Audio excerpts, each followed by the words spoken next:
Hello बच्चों, let's read the question. इस question में हमें स्टेटमेंट 1 में लिखा है कि जेनेटिक कोड्स जो है वो डी जनरेट होता है, और स्टेटमेंट 2 में लिखा है कि कुछ अमीनो एसिड्स है जो कोड करता है for more than one codon.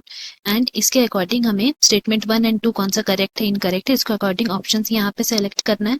Now इस क्वेश्चन की अगर हम की कॉन्सेप्ट के बारे में बात करते हैं, देन यहाँ हमारा की कॉन्सेप्ट हो जाएगा जेनेटिक कोड।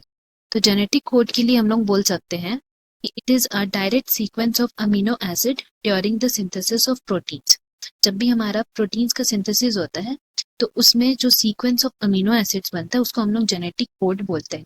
नाउ ये जो जेनेटिक कोड है उसके कुछ फीचर्स हैं। में फीचर्स की अगर हम बात करें तो सबसे पहले ये जो जेनेटिक कोड्स होते हैं they are form of triplet.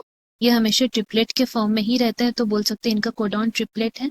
And इसमें ये भी हम लोग को जानना है कि there are total 61 codons for amino acid, जिसमें कि 3 ऐसे कोडॉन्स हैं which do not code for any amino acid. कोई भी अमीनो एसिड के लिए ये कोड नहीं करते, इसीलिए इनको क्या बोलते हैं, स्टॉप कोडॉन्स बोलते हैं।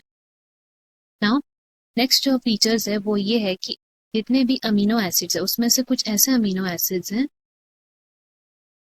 जिनके लिए more than one codon codes for them.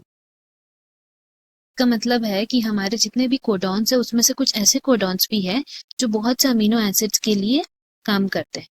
तो इसीलिए इसी फीचर्स के वजह से उसको बोला गया है कि वो डीजेनरेट है, because more than one codon code for any particular amino acid.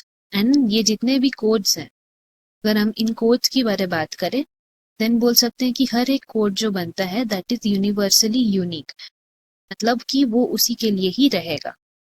And then फिर हमारा लास्ट हम लोग बोल सकते हैं इसमें एक और feature that is codon is red in mRNA in continuous form, मतलब कंटिन्यू उसको रीड किया जाता है, कहीं भी वहाँ डिसकंटिन्यू या ब्रेक नहीं होता है वो। तो ये कुछ फीचर्स थे जेनेटिक कोड के ना। इसके अकॉर्डिंग अगर हम लोग देखें स्टेटमेंट, तो हमारा दोनों ही स्टेटमेंट करेक्ट है, इसीलिए हम लोग बोल सकते हैं यहाँ करेक्ट ऑप्शन हमारा ए हो गया है। Hope you have understood. Best of luck. Thank you.